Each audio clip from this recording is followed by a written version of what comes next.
আপনার চেহারা নূরের মতো উজ্জ্বল হয়ে যাবে শুধুমাত্র যদি একটি আমল আপনি করতে পারেন। অজু করার সময় পানি যখন আপনার চেহারায় দিবেন, আপনার চেহারায় পানি দেওয়ার সময় শুধুমাত্র একটি দোয়া আপনি পড়বেন, আপনার চেহারা থেকে মেস্তা, ব্রণ এবং চেহারার বিভিন্ন রকম কালো দূর হয়ে যাবে এবং চেহারার সৌন্দর্য এবং লাবণ্য ফুটে উঠবে এবং চেহারায় যেন নূর চলে আসবে ইনশাআল্লাহ। অনেকে দেখা যায় সুন্দর কিন্তু দেখতে ভালো লাগে না, কিন্তু অনেকে কালো কিন্তু তারা দেখতেও ভালো লাগে। এটি হচ্ছে আল্লাহ তাআলার পক্ষ থেকে একটি রহম। চেহারা সৌন্দর্য বৃদ্ধি পাওয়া আল্লাহ তাআলা দোয়া কবুল করার মাধ্যম, চেহারা সৌন্দর্য বৃদ্ধি পাওয়া গুনাহ মাফ হয়েছে এটার মাধ্যম। প্রিয় ভাইরা আমার, এটা অত্যন্ত গুরুত্বপূর্ণ আমল, সকলেই করবেন।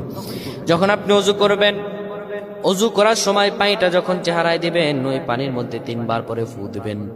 আল্লাহু নূরুস সামাওয়াতি ওয়াল আরদ আল্লাহুম্মা ইগফিরলি, আল্লাহু নূরুস সামাওয়াতি ওয়াল আরদ আল্লাহুম্মা ইগফিরলি।